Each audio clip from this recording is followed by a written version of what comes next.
Bahujan Samaj party है, उसके बारे में क्या सोच पा रहे हैं आप इंडिया लाइन? हम बहन जी का बहुत सम्मान करते हैं, हम उनकी पार्टी का, हम काशीराम साहब का भी बहुत सम्मान, हम काशीराम साहब के विचारधारा वाले लोग हैं, डॉक्टर अंबेडकर के विचारधारा वाले लोग हैं। हमें क्या द्वेष है बहन जी से?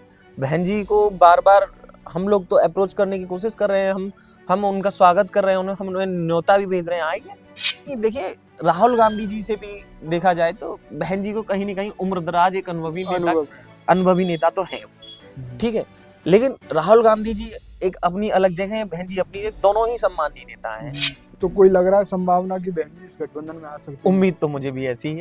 देख, वोटर के तौर पे कहूं तो हर वोटर भी यही चाहता है कि बहन जी को इंडिया गठबंधन में शामिल होना चाहिए, लेकिन दलित प्रधानमंत्री अभी हमने नहीं देखा। दलित तो हम भी चाहते हैं और हम स्वागत करते हैं। कोई भी चंद्रशेखर आजाद नगीना लोकसभा से चुनाव लड़ रहे हैं, चंद्रशेखर आजाद के बारे में क्या आप सोच पाते हैं? समाज के नए नेता हैं, दलित समाज के, और संघर्ष करते हैं, सबने देखा है और देखते भी हैं।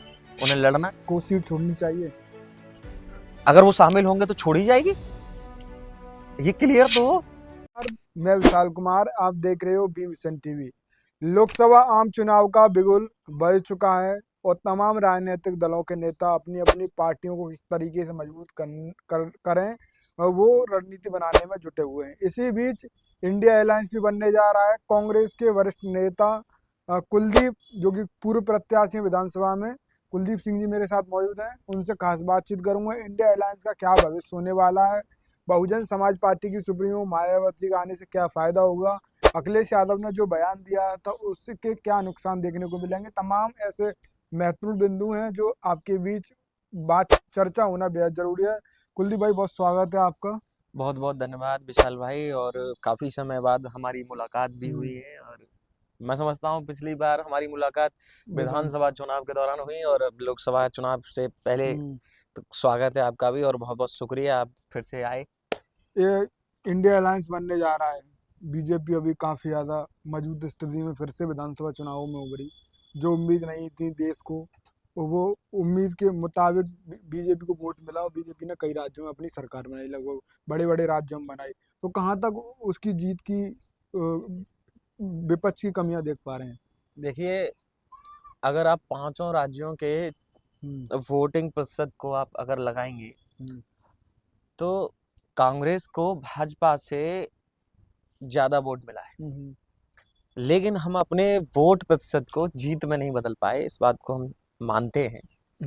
लेकिन हमारा जो ग्राफ है लगातार बढ़ रहा है राहुल गांधी जी की भारत जोड़ो यात्रा के बाद से, और ये सिलसिला लगातार चल रहा है। लोकसभा चुनाव तक देखना हमारी स्थिति ऐसी होगी कि हम भाजपा को पछाड़ देंगे, और बहुत सारे दल हमारे साथ में आ रहे हैं। इंडिया अलायंस जो है वो कामयाब होगा। इंडिया अलायंस की एक नहीं, लगभग 2 से ज्यादा 3-4 बैठक हो चुकी हैं। अभी तो सीट बंटवारा का जो रेस है सामने नहीं आ पा रहा है, खासकर उत्तर प्रदेश में काफी ज्यादा चर्चा सोचने पर मजबूर है नेता। उत्तर प्रदेश में मामला थोड़ा पेचीदा है, ये बात स्वीकार्य है, लेकिन जो सीट बंटवारे का जो फैसला है वो पार्टियों की जो केंद्रीय समिति जो होती है वो तय करती है, और वो लगातार कार्य कर रहे हैं इस विषय में। जल्द ही आपके सामने सारे आंकड़े आ जाएंगे, और जो पार्टियां और अभी भी शामिल होना चाहती हैं और हो रही हैं, कुछ का इंतजार भी हो रहा है, और लगभग सभी पार्टियां 90% पार्टियां जो भाजपा से देश को बचाना चाहती हैं, भाजपा मानसिकता से, और जो देश को बचाना चाहती हैं, संविधान को बचाना चाहती हैं, वो साथ में आ गई हैं। तो इस ओर काम चल रहा है, जल्दी सब चीज साफ हो जाएगी। तमाम मैं ग्राउंड में घूम रहा हूँ, तमाम ऐसे टीवी चैनलों पे पब्लिक के रिएक्शन इंटरव्यू देख रहा हूँ मैं, तो उनका कहना है कि कांग्रेस अपना बड़ा दिल नहीं दिखा रही है। जिन राज्यों में कांग्रेस कमजोर है उन राज्यों में तो गठबंधन करने को तैयार है, पर जैसे मध्य प्रदेश, राजस्थान, इन राज्यों में सरकार भी रही है कांग्रेस की, वहां पर स्पेस नहीं दे रही है। देखिए, बड़ा दिल के सोच, बड़ा भाई बनना बड़ा भाई मेरे हिसाब से बड़ा दिल इस तरीके से रखना चाहिए कि जिसका बड़ा दिल है वो देश बचाने के लिए आए, जिसका बड़ा दिल है वो संविधान बचाने के लिए आए, जिसका दिल बड़ा है वो जनता में नफरत नहीं प्यार घोलेगा। तो बड़ा दिल की बात है, वो पार्टियां अपने स्तर से आंकड़े सेट किए जा रहे हैं। कांग्रेस बड़ा दिल दिखा रही है और सबका स्वागत है। बड़ा दिल इसी से कह सकते हैं कि कांग्रेस सबका स्वागत कर रही है। कांग्रेस के पास कांग्रेस सबके पास न्योता भी भेज रही है। और क्या बड़ा दिल आप उम्मीद करते हैं, ये बताइए। कांग्रेस पार्टी चाहती है कि 25-30 सीट उत्तर प्रदेश में मिल जाए। नहीं देखिए, ये आंकड़ा तो शायद आपके पास कहाँ से आया मैं भी नहीं जानता, क्योंकि जब मेरे पास आंकड़ा नहीं है, मैं पार्टी का व्यक्ति हूँ। हो सकता है क्योंकि आप पत्रकार हैं तो हो सकता है आपके पास आंकड़ा आ गया हो, लेकिन ऐसा कोई भी आंकड़ा भी नहीं है। उत्तर प्रदेश में स्थिति साफ नहीं है, ये मैं मानता हूँ। लेकिन हमारे राज्यसभा सांसद प्रतापगढ़ी जी ने साफ कह दिया है, जो डॉक्टर अंबेडकर की विचारधारा पर चलने वाले हैं, जो डॉक्टर अंबेडकर के संविधान को बचाने वाले हैं, वो एक साथ आए और सबका स्वागत है। इंडिया अलायंस में सीट बंटवारा न हुआ, पर फिर भी समाजवादी पार्टी के सुप्रीम अखिलेश यादव ने तमाम प्रत्याशियों की घोषणा कर दी है। मैनपुरी से डिम्पल यादव सांसद का चुनाव लड़ेंगी। हाँ, और जेडीयू में अगर बिहार में देखी जाए तो नीतीश कुमार ने भी कई प्रत्याशियों के नाम उजागर कर दिए हैं। तो कांग्रेस ने भी तो कर दिया, अमेठी से राहुल गांधी जी लड़ेंगे। देखिए, एक दो पार्टी के जो सीनियर लीडर हैं, जो जहां से चुनाव लड़ते आए, उनका जो तय तो है। वो तय है, वो पहले कर दीजिए या बाद में कर दीजिए, उससे फर्क नहीं पड़ता है। लेकिन इंडिया गठबंधन मजबूत है और सब साथ मिलकर चुनाव लड़ेंगे। आप आगे आने वाले समय में देखिए, ज्यादा नहीं, 15-20 दिन या महीने भर के अंदर, महीना भर तो मैंने बहुत ज्यादा बोल दिया, बहुत जल्दी सब पूरे देश के सामने स्थिति साफ होगी, कौन कहां से चुनाव लड़ रहा है ये क्लियर हो जाएगा। एससी समाज से आप आने वाले कांग्रेस में नेता हैं। लोकसभा हाथरस से विधानसभा का चुनाव लड़ चुके हैं, हाथरस विधानसभा से। अभी लोकसभा के बारे में हम चर्चा कर रहे हैं, तो आपको कहीं नहीं लगता कि दलित पार्टियों को उनका भागीदारी में बहुजन समाज पार्टी है, उसके बारे में क्या सोच पा रहे हैं आप इंडिया लाइन? हम बहन जी का बहुत सम्मान करते हैं, हम उनकी पार्टी का, हम काशीराम साहब का भी बहुत सम्मान, हम काशीराम साहब के विचारधारा वाले लोग हैं, डॉक्टर अंबेडकर के विचारधारा वाले लोग हैं। हमें क्या द्वेष है बहन जी से? बहन जी को बार बार हम लोग तो अप्रोच करने की कोशिश कर रहे हैं, हम उनका स्वागत कर रहे हैं, हम उन्हें न्योता भी भेज रहे हैं, आइए। हमें तो कोई भी परहेज नहीं है बहन जी से। उधर समाजवादी पार्टी के राम गोपाल यादव जी ने कह दिया है कि बसपा से अगर मतलब बसपा को लाए गठबंधन में तो हम दूरियां बना लेंगे, अपना अलग रास्ता देख लेंगे। फिर भी तो बिखराव देखने को मिल रहा है। नहीं देखिए, ये अभी शुरुआती दौर है और कौन पार्टियां क्या कह रही हैं और पार्टी के नेता क्या कह रहे हैं, वो बात एक अलग है। बहन जी अगर किसी स्तर से आना चाह रही हैं, अगर कोई उनकी कोई शर्त है, तो शर्त अगर मान्यता अनुसार होगी तो लोग मानेंगे भी, और समाज की वो बड़ी नेता, ठीक है, समाज की भी बड़ी नेता, देश की भी बड़ी नेता है। कहीं ना कहीं देखिए, राहुल गांधी जी से भी देखा जाए तो बहन जी को कहीं ना कहीं उम्रदराज एक अनुभवी नेता तो है वो, ठीक है। लेकिन राहुल गांधी जी एक अपनी अलग जगह है, बहन जी अपनी, दोनों ही सम्मानीय नेता हैं। जब एक टेबल पर आकर जब लोग बात करेंगे तो कोई ना कोई रास्ता निकलेगा, और उस रास्ते जो रास्ता निकलेगा उसका सम्मान भी किया जाएगा। आपको कोई लग रहा है संभावना की लोकसभा चुनाव मई में 3-4 महीने बाद ही है, तो कोई लग रहा है संभावना की बहन जी इस गठबंधन में आ सकती है? उम्मीद तो मुझे भी ऐसी है, और शायद देखिए, जो लोग संविधान बचाना चाहते हैं, जो लोग देश को बचाना चाहते हैं, वो सभी लोग चाहते हैं कि बहन जी आए। और मैं व्यक्तिगत तौर पे भी मैं भी चाहता हूँ कि बहन जी आए व्यक्तिगत तौर पे, लेकिन मेरे कहने से कुछ नहीं होता है, ठीक है। लेकिन एक अगर मैं खुद एक वोटर की तरह कहूँ, क्योंकि मैं कहीं ना कहीं एक पॉलिटिशियन के साथ साथ एक पॉलिटिशियन वोटर भी होता है, एक वोटर के तौर पे कहूँ तो हर वोटर भी यही चाहता है कि बहन जी को इंडिया गठबंधन में शामिल होना चाहिए। तो बहन जी को वोटर का भी, जैसे वोटर बहन जी का सम्मान रखता है आम आदमी, वैसे ही बहन जी को भी अपने वोटर का सम्मान रखना चाहिए, तो शामिल होना चाहिए आपके साथ। अगर बहन जी नहीं आती किसी कारणवश, तो इंडिया गठबंधन में कैसे सफल हो पाएगा? देखिए, अभी ये दावा किया जा रहा है बहन जी बिना सफल होना मुश्किल ही है। नहीं, ऐसा नहीं है। हाँ, ये बात जरूर है कि अगर बहन जी इंडिया गठबंधन में शामिल हो जाती हैं तो बहुत अधिक मजबूती मिलेगी, बहुत अधिक मजबूती मिलेगी, और एकदम फिर साफ साफ दिखाई देने लगेगा उत्तर प्रदेश में, कम से कम उत्तर प्रदेश में बहुत मजबूत स्थिति इंडिया गठबंधन की होगी। लेकिन उनके न शामिल होने से आंकड़ा जो जीत का आंकड़ा होगा या चुनाव का, वो त्रिकोणीय हो जाएगा, है। थोड़ा बहुत फर्क पड़ने की कह नहीं सकते, लेकिन जीत उसके बाद भी इंडिया गठबंधन की होगी। बहन जी नहीं आएंगी फिर भी? हाँ, इंडिया गठबंधन जीतेगा, क्योंकि इस वक्त जो जनता है वो ये देख रही है कि भाजपा को सीधी टक्कर कौन दे रहा है। कांग्रेस के राष्ट्रीय अध्यक्ष खड़गे जी हैं और उन्हीं को प्रधानमंत्री उम्मीदवार बनाया जा रहा है सूत्रों के हवालों से, जो ममता बनर्जी ने कहा है कि इनके नाम पर मोहर लगा दी जाए, तो वो एक दलित समाज से आते हैं, तो क्या लगता है उनको प्रधानमंत्री चेहरा बनाने से एसटी समाज आपकी तरफ आ पाएगा? देखिए, इस सवाल का जवाब इस तरह से ढूंढिए जैसे कि मैं भी एक दलित हूँ और आप भी एक दलित। दलित की आपको खुशी होगी कि नहीं होगी, आप बताइए।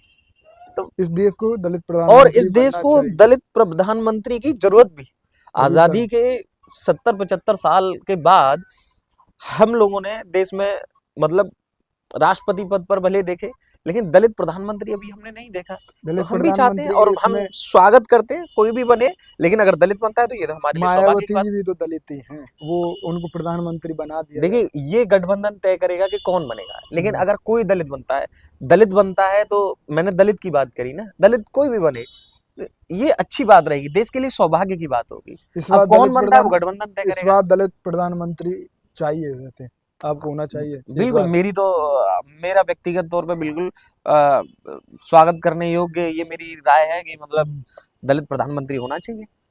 और समाजवादी पार्टी अपना तमाम जो गठबंधन है उससे पहले अपनी 65 सीटें लगभग मांग रही है, 65 सीटों को चुनाव लड़ना चाह रही है, और उसमें से 15 सीट 80 लोकसभा सीटें हैं, तो जितनी बचे सीटें उनमें से कांग्रेस आरएलडी आरएलडी ये कहीं तक सहमत हो पाएंगे?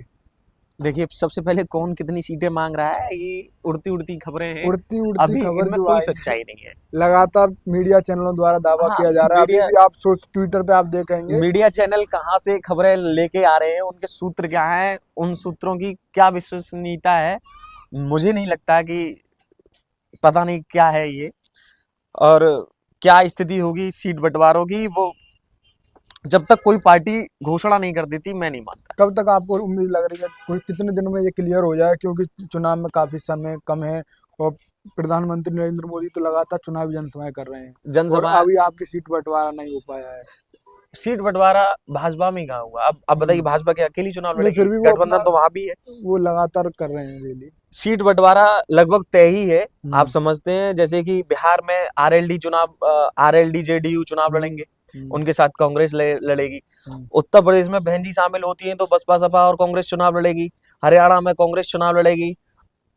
दिल्ली में आम आदमी पार्टी कांग्रेस चुनाव लड़ेगी। सीट तय होने में देर कितनी है? हम्म, लगभग बहुत जल्दी निकट समय में सीट तय हो ही जाएंगी, लेकिन ये इतना बड़ा इश्यू नहीं है। अब ऐसा तो है नहीं कि बसपा जाके कर्नाटक से चुनाव लड़े, या बसपा जाके तमिलनाडु से चुनाव लड़े, या सपा जाके तमिलनाडु से चुनाव लड़े, या बसपा जम्मू कश्मीर से चुनाव लड़े, ऐसा नहीं है ना। नहीं है। तो राज्यों में जिन क्षेत्रीय पार्टियां जिन राज्यों में मजबूत है उनके साथ मिलकर चुनाव लड़ा जाएगा। ये लगभग हम सोचें तो सीटों का बंटवारा पहले से ही कंफर्म है, बस अभी किसको कितनी सीट एक जानी है ये उम्मीद होना। थी कि मायावती जी भी गठबंधन में आ सकती हैं, समाजवादी पार्टी मुखिया अखिलेश यादव भी रह सकते हैं, ये उम्मीदें जब टूट गई। कल अखिलेश यादव ने बयान दिया कि हम मायावती को शामिल कर लें गठबंधन में, आगे की जिम्मेदारी कौन लेगा, पत्रकार ने जब पूछा, और आज बहन जी ने फिर अखिलेश यादव पर हमला बोल दिया कि अखिलेश यादव अपनी गिरीबान में झांक कर देखें, उनके पिताजी प्रधान नरेंद्र मोदी को चाहते थे प्रधानमंत्री बनना। देखिए, ये दो नेताओं के बीच का संवाद है और वो नहीं फिर उस भी समय आप का। क्या सोच रहे हो, इससे दलित समाज को नुकसान है क्या है? देखिए, जब दो पार्टियों के नेता आपस में इस तरह का कटु संवाद करेंगे तो कहीं न कहीं यहाँ जनता पे तक प्रभाव तो पड़ता है उस चीज का। लेकिन मेरे लिए दोनों ही नेता सम्माननीय है, मैं किसी के बारे में क्या बोलूं। और मेरा व्यक्तिगत तौर पे ना पार्टी के नाते बनता है कुछ बोलने का, क्योंकि मैं तो कांग्रेसी हूँ, ना मैं बसपा ही हूँ ना मैं सपा ही हूँ। लेकिन मुझे लगता है कि जनता को भी एक दूसरे के नेताओं को सम्मान करना चाहिए और उसी तरह नेताओं को भी एक दूसरे कांग्रेस के आपको वोटरों को छूट सम्मान करना देती है चाहिए। बोलने का? हाँ, क्यों नहीं। आप जनता के मुद्दों पे, कौन से ऐसे जनता के मुद्दे जिन पर कांग्रेस नहीं बोलती है पूरी तरह से। आपको हम आया ये थी, ऐसा नहीं आप बोल दें किसी पार्टी के बारे में आपने मुझे और आपको पद हाथरस में मुक्त कर दे। पार्टी के बारे में बोलना, अगर उसकी गलत नीतियां हैं तो हम हम्म, खुलकर बोलते हैं। हम्म, ये थोड़ी हम किसी नेता पर व्यक्तिगत टिप्पणी हम्म, करने लगे। और वो कांग्रेस में छूट की बात नहीं है, कांग्रेस का ऐसा आचरण नहीं। कांग्रेस का कभी भी कोई भी नेता किसी भी दूसरी पार्टी के नेता पर व्यक्तिगत टिप्पणी नहीं करता। आपके बारे में थोड़ी आपको अगर जानकारी हो तो बताइएगा। चंद्रशेखर आजाद नगीना लोकसभा से चुनाव लड़ रहे हैं, चंद्रशेखर आजाद के बारे में क्या आप सोच पाते हैं? समाज के नए नेता हैं, दलित हम्म, समाज के, और संघर्ष करते हैं, सबने देखा है और देखते भी हैं। उन्हें लड़ना चाहिए, मेरी तो व्यक्तिगत राय भी है। हालांकि मेरे पहले उनसे काफी अच्छे संबंध भी रहे हैं हम्म, और इस वक्त तो नहीं है, लेकिन कभी ऐसी बात पड़ी तो मैं भी व्यक्तिगत तौर पे उनसे कहूंगा उन्हें चुनाव लड़ना चाहिए। इंडिया अलायंस को सीट छोड़नी चाहिए। अगर वो शामिल होंगे तो छोड़ी जाएगी, ये क्लियर तो हो। हम्म, अगर वो इंडिया अलायंस से जुड़कर चुनाव लड़ेंगे तो बिल्कुल क्यों नहीं छोड़ी जाएगी, हम्म। छोड़ी जाएगी। आपको क्या लगता है दलित समाज क्या सोचे समझे जब लोकसभा चुनाव में किस पार्टी को वोट करे, कैसे वोट करे? आज काफी ज्यादा कंफ्यूज है, मायावती अलग चल रही नहीं है। नहीं नहीं, देखिए ये लोकसभा का चुनाव है, दलित समाज को सिर्फ ये देखना चाहिए कि संविधान को बचाने की बात कौन कर रहा है। क्योंकि दलित समाज को, दलित को व्यक्तिगत तौर पे जो भी मिला है वो डॉक्टर अंबेडकर ने संविधान के जरिए दिया है, और संविधान खत्म हो गया तो दलित के हाथ में कुछ नहीं बचेगा। तो दलित को सिर्फ ये देखना चाहिए कि संविधान बचाने की बात कौन कर रहा है। और पिछले इन 9-10 सालों में जब जब संविधान पर आक्रमण हुआ तो उसके विरोध में, संविधान के साथ में या भाजपा के आरएसएस के विरोध में, उनकी नीतियों के विरोध में खड़ा कौन हुआ सड़कों पे, संसद से लेकर सड़कों पर, ये देखना चाहिए दलित को, तो उस हिसाब फिलहाल से वोट देना चाहिए। आज मेरे साथ कुलदीप जी मौजूद थे, विधानसभा हाथरस से जो चुनाव लड़ चुके हैं। लोकसभा चुनाव पर इन्होंने काफी ज्यादा बेबाकी से अपनी बात रखी। फिलहाल आपकी कोई और अपील समाज से, आपका कोई आखिरी संदेश? मेरी समाज से सिर्फ यही अपील है कि समाज अब पार्टी ना देखकर ये देखे कि संविधान को बचाने की बात कौन कर रहा है, और अपने क्षेत्र में पढ़े लिखे, समझदार और संविधानवादी जो प्रत्याशी होगा उसको वोट दे।